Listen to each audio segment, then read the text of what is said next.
सर्व विद्यार्थ्यांना good morning. आज श्री दत्त कला आणि जीव विज्ञान महाविद्यालयाच्या वतीने आपणापुढे मी परीक्षेचा फॉर्म कसा भरायचा या संदर्भात थोडक्यात माहिती सांगणार आहे। तर पहिल्यांदा इथे तुम्ही ॲप्लिकेशन फॉर्म जो आहे examination to be held in म्हणजे तुमची एक्झाम केव्हा होणार आहे ते लिहायचं आहे। त्याच्यामध्ये तुम्हाला इथं विंटरच्या पुढे 2025 लिहायचं आहे। त्याच्यानंतर सेमिस्टर पॅटर्नच्या पुढे तुमचा क्लास लिहायचा आहे, जो तुमचा BA BCom BSc जो असेल first year second year third year जो असेल तो क्लास लिहायचा आहे। उदाहरण फक्त तुमचं फर्स्ट इयरचं सांगतो मी, BA FY लिहायचं। त्याच्यानंतर name of the college already type केलेला आहे। त्याच्यानंतर कॉलेजचा कोड देखील ऑलरेडी टाईप केलेला आहे। इथं तुम्ही तिसऱ्या नंबरचा जो मुद्दा आहे हा तिसऱ्या नंबरचा मुद्दा तुम्ही रेग्युलरचे आहात की बॅकलॉगचे आहात, तर तुम्ही रेग्युलरचे असल्यामुळे तुम्ही R लिहायचं आहे। या ठिकाणी R, इथे R लिहायचं। त्याच्यानंतर तुम्ही जर सेकंड इयरचे विद्यार्थी असाल तर तुमच्या फर्स्ट इयरच्या मार्क मेमोवरचा इलिजिबिलिटी नंबर या ठिकाणी लिहायचा आहे। फर्स्ट इयरच्या मार्क मेमोवर इलिजिबिलिटी नंबर असतो तो या ठिकाणी लिहायचा आहे।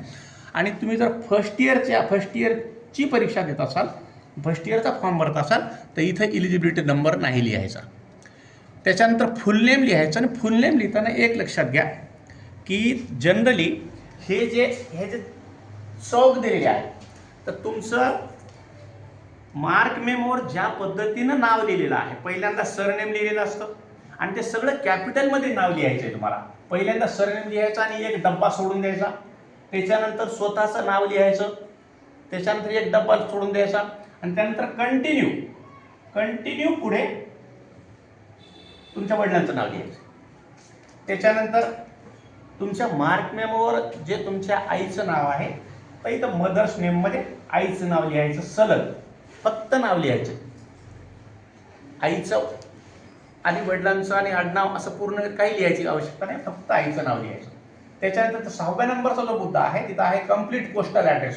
पोस्टल ॲड्रेसमध्ये तुम्ही कोणता तुमचा घरचा काही पत्ता लिहित पाहिजे काही गरज नाही, तिथं फक्त तुमचं कॉलेजचं नाव लिहायचं। Shri Datta arts commerce and science college Hadgaon आणि पिनमध्ये लिहायचं 431712, राईट। आणि त्याच्यानंतर तुमचा स्वतःचा वडिलांचा लिहू नका, इथे मोबाईल नंबर लिहायचा। त्याच 6व्या रकान्यामध्ये इथं मोबाईल नंबर लिहायचा। आणि त्याच्यानंतर 7 नंबरचा जो पॉईंट आहे की तुम्ही फिजिकली हँडिकॅप आहात का, जर असाल तर 1 लिहायचं। आणि 1 लिहिताना 01 अजिबात नाही लिहायचं, फक्त 1 लिहायचं। आणि 1 लिहिताना एक लक्षात ठेवा, अजून मी या ठिकाणी तुम्हाला हे सांगू इच्छितो की 1 कसे लिहायचे, तर 1 हे फक्त असे लिहायचे, फक्त 1 असे, हे असं नाही, असं लिहित बसायचं नाही, असं हे दिस इज रॉंग।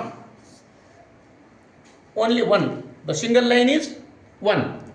1 लिहिलं म्हणजे तुम्ही फिजिकली हँडिकॅप असाल तर 1 लिहा, नसाल तर फक्त 2 लिहा। त्याच्यानंतर 8व्या नंबरचा मुद्दा आहे, तुम्ही ब्लाइंड आंधळे आहात का, नाही तर 2 लिहायचं। 9 नंबर तुमचा कास्ट आहे। आता इथं सगळ्यात विद्यार्थ्यांना सगळ्यात मोठा प्रॉब्लेम यायला जे ओपन कॅटेगरीचे आहे, सर इथं ओपन कॅटेगरी नाही, तर त्याला ऑदरसाठी एक मुद्दा लिहिला आहे बघा, इथे ऑदरसाठी आहे 9 number, open in the sense other, मग त्यांनी 9 नंबर टाकायचे। आणि तुमची जी काही कॅटेगरी असेल तुमच्या सर्टिफिकेट कास्ट सर्टिफिकेट, तर ती कॅटेगरीचा जो नंबर इथं फक्त नंबर लिहायचा आहे, त्याच्या अगोदर 0 लिहायचं नाही। त्याच्यानंतर 10व्या नंबरचा मुद्दा आहे की तुम्ही मेल आहात फिमेल आहात, मुलींनी 2 नंबर टाकायचा, मुलांनी 1 नंबर टाकायचा, ओनली 1 सिंगल लाईन। त्याच्यानंतर इथं तुमचं प्रेवियस डिटेल आहे, डिटेल ऑफ प्रेवियस एक्झामिनेशन, म्हणजे तुम्ही जर फर्स्ट इयरला असाल तर 12वीच्या मार्क मेमोवरची सगळी माहिती इथं भरायची आहे। आणि तुम्ही सेकंड इयर थर्ड इयरला असाल तर सेकंड इयरवाल्यांनी फर्स्ट इयरच्या मार्क मेमोवरची माहिती आणि थर्ड इयरवाल्यांनी सेकंड इयरच्या मार्क मेमोवरची माहिती। आता इथं फर्स्ट इयरच्यासाठी उदाहरण म्हणू शकतो, तुम्ही फर्स्ट इयरला आहात ना, तर मग इथं काय येणार तुमचं HSC, name of the examination काय येईल HSC। नंतर तुमचा सीट नंबर, कोणता सीट नंबर, 12वीचा सीट नंबर। त्याच्यानंतर तुम्ही कोणत्या वर्गामध्ये पास झालात, तर 12वीला जेव्हा मार्च किंवा फेब्रुवारी 2025 पास झाला असेल तर ते लिहायचं। आणि कोण्या कॉलेजमध्ये तुमचं 12वी झालं ते समोर लिहायचं। त्याच्या पुढे मग तुम्ही कोणत्या बोर्डामध्ये होतात, बहुतांशी लातूर बोर्डाचे विद्यार्थी असतात, हिंगोली साईडचे विद्यार्थी असतात, ते औरंगाबाद बोर्डाचे असतील। आणि त्याच्यानंतर रिझल्ट जो आहे तो पास लिहायचा। आता हे फर्स्ट इयरच्या विद्यार्थ्यांसाठी म्हणून हे सांगायचं। आता इथं खरी कसरत आहे तुमची ही माहिती भरताना. तर ही माहिती भरताना एक लक्षात ठेवा, तुम्ही जर फर्स्ट इयरला ॲडमिशन घेतलेलं असेल तर तुमची जी पावती आहे ॲडमिशन पावती, या ॲडमिशन पावतीमध्ये या ठिकाणी खालच्या साईडला विषय लिहिलेले आहेत बघा. इथं आता ही सायमा नावाची एक विद्यार्थिनी आहे, तिचं उदाहरणादाखल मी एक तिचा रिसिप्ट घेतलेली आहे. तर त्याच्यामध्ये तिचं पहिल्यांदा इथं स्टार्ट कशी करायची, तर पहिल्यांदा इथे लिहायचं कंपल्सरी इंग्लिश 1 नंबरवर.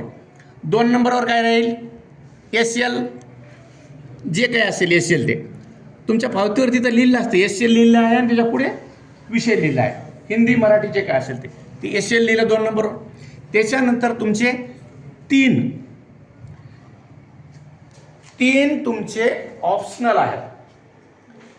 3 ऑप्शनल त्या ठिकाणी लिहायचे. आता समजा इचे ऑप्शनल कोणते कोणते आहेत, हिंदी, हिस्ट्री आणि पॉलिटिकल सायन्स. तर मग इथे लिहायचं 3 नंबरला हिंदी फर्स्ट, हिंदी सेकंड, नंतर हिस्ट्री फर्स्ट, हिस्ट्री सेकंड, आणि नंतर political science POL SCI first, POL SCI second. 3 option झाले. त्याच्यानंतर तुमचा फर्स्ट इयरला एक आहे जेनेरिक इलेक्टिव्ह, म्हणजे तुम्ही आर्ट्सचे असता तर तुम्हाला कॉमर्स आणि सायन्स पैकी एक विषय तुम्ही निवडलेला आहे, तर ते लिहायचं. कोणता आहे, आता या विद्यार्थिनीचं उदाहरण सांगतो. इथं लिहिलेलं आहे बिझनेस कम्युनिकेशन. एक उदाहरण दाखल इथं बिझनेस कम्युनिकेशन लिहिलेलं आहे. काहींचं बॉटनी असू शकतो, काहींचं झुलॉजी असू शकतो, दुसऱ्या शाखेतला विषय. त्याच्यानंतर आहे ICAS इंडियन नॉलेज सिस्टीम, हा देखील सर्वांना कंपल्सरी विषय आहे, तो त्याच्या खालच्या साईडला लिहायचा. आणि त्याच्यानंतर अजून एक आहे SEC skill enhancement course. Skill enhancement कोर्समध्ये तुमचे जे 3 ऑप्शनल आहेत, त्या 3 ऑप्शनलपैकी जो तुम्हाला जास्त आवडीचा ऑप्शनल विषय असेल त्यामध्ये तुम्ही SEC घ्यायला हवं अशी अपेक्षा आहे. म्हणजे पुढच्या शिक्षणासाठी तुम्हाला त्याचा फायदा होईल. स्किल इन्व्हेस्टमेंट कोर्ससाठी या विद्यार्थिनीनं जो विषय निवडला आहे तर हिंदी निवडला आहे, तर तसा SEC घ्यायचा. अशा पद्धतीने ही माहिती भरल्याच्या नंतर या ठिकाणी तुमची स्वतःची सही करायची या ठिकाणी इथं. आणि फॉर्मच्या सर्वात खाली ईमेल ID दिलेला आहे. तुमचा ईमेल काढला असेल तर ईमेल काढून घ्या. तुम्ही पदवीच्या वर्गात आहात, सर्वांनी जवळपास ईमेल काढलाच असतो. आणि ईमेल लिहिताना फार व्यवस्थित लिहायचा, ॲज इट इज ईमेल टाकायचं या ठिकाणी खाली. आणि याच्यासोबत हा सगळा फॉर्म भरून झाल्याच्या नंतर एकदा आपल्या सरांकडे दाखवा कोणाला तरी, सर मी या पद्धतीने फॉर्म भरलेला आहे, चुकलं तर काय 2 रुपये लागतील, दुसरा फॉर्म भरता येईल, पण एक्झॅक्ट फॉर्म भरा. आणि सगळ्यात महत्त्वाची गोष्ट म्हणजे या फॉर्मच्या सोबत तुम्हाला फर्स्ट इयरच्या विद्यार्थ्यांसाठी फक्त 12वीचा मार्क मेमोची झेरॉक्स जोडायची आहे. आणि त्याच्यानंतर तुमचं जे आपार ID काढलेला आहे ॲडमिशन घेताना त्याची एक प्रत जोडायची.